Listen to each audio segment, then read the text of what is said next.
अकबर की वो भूल जिसके चलते हुई बीरबल की मौत, फिर जिंदा होने की उड़ी अफवाह। तो चलिए जानते हैं क्या है पूरा मामला, इस वीडियो के अंदर जानेंगे। साल 1583 का एक किस्सा है। बादशाह अकबर की ओर से उत्तर प्रदेश के फतेहपुर सीकरी में हाथियों की लड़ाई का एक आयोजन था। अकबर के साथ दरबारी हाथियों की लड़ाई का आनंद ले रहे थे, तभी एक खतरनाक हाथी अकबर के चहेते मंत्री बीरबल के करीब पहुंच गया और उन्हें अपनी सूंड में उठा लिया।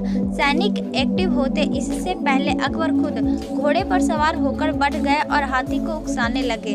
हाथी का ध्यान भटका और उसने सूंड से बीरबल को छोड़ दिया। इस तरह बीरबल की जान बच गई। अकबर और बीरबल के रिश्ते का जिक्र ईरा मुखौती की किताब द ग्रेट मुगल में काफी विस्तार से मिलता है। बीरबल अकबर के दरबार के नवरत्नों में से एक थे, बादशाह के चहेते थे। फिर ऐसा क्यों कहा जाता है कि बीरबल की मौत का कारण बादशाह अकबर ही थे और उनकी एक गलती के चलते बीरबल की जान चली गई। इतिहास में दर्ज इस घटना के पीछे असल कहानी क्या है, आइए जानते हैं और समझने की कोशिश करते हैं। अफगान का वह युद्ध।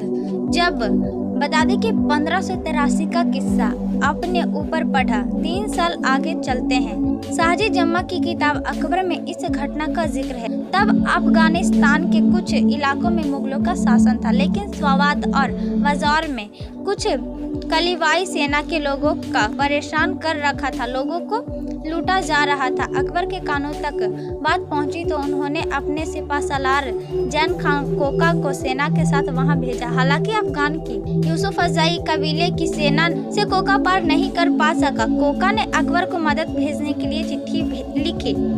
जब अकबर के सामने 2 विकल्प थे, अबुल फैजल और बीरबल। अबुल फैजल ने आगे बढ़कर कहा कि वो जाना चाहता, लेकिन अकबर ने बीरबल को चुना और यही थी अकबर की भूल।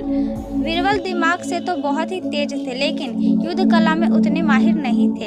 अकबर ने फैजल को रोक बीरबल को 8000 सैनिकों के साथ रवाना कर दिया। अकबर का यह फैसला उनकी वो सबसे बड़ी भूल थी जो उन्हें ताउम्र सताता रहा। कारण थी उसके बाद जो हुआ उसकी उम्मीद अकबर ने सपने में भी नहीं की थी। दरअसल बीरबल और जैन खां कोका में पहले से ही पड़ती थी। बाजार में भी दोनों नेताओं के बीच असहमति थी और इस बीच बीरबल के खिलाफ एक जाल बुना गया। उन्हें धोखे से काबुल की दूसर पहाड़ियों से नीचे गिरा दिया गया। कुछ अन्य रेफरेंस दिए जाते हैं कि बीरबल की मौत पत्थरों में दबकर हुई थी। कालीबाई पहाड़ चढ़ने में पारंगत थे, जबकि मुगल सेना नहीं। ऐसे में बीरबल के अलग रणनीति बनाई।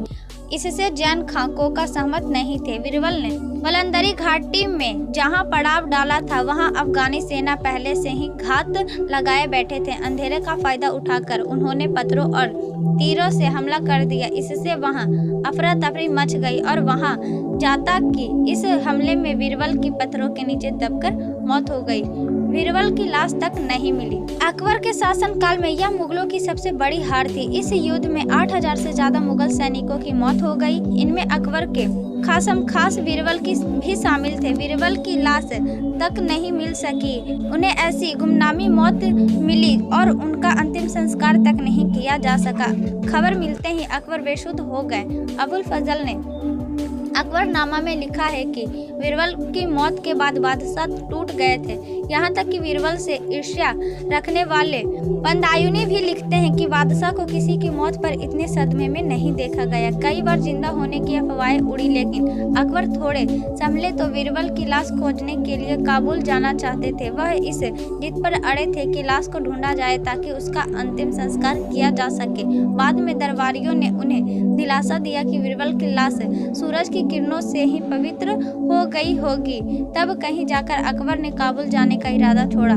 चूंकि लाश किसी ने देखी नहीं थी, तो कई बार ऐसी अफवाहें उड़ती रही कि बीरबल जिंदा है और अमुक जगह देखे गए हैं। कुछ ने कहा कि वे सन्यासी हो गए और अमुक जगह रहने लगे हैं। ऐसी अफवाहें सुन अकबर बेचैन हो जाते थे और अपनी सेना को पता लगाने के लिए भेज देते थे।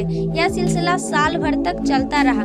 हालांकि सच तो यही था कि अकबर के चहेते दोस्त बीरबल की मौत हो चुकी थी।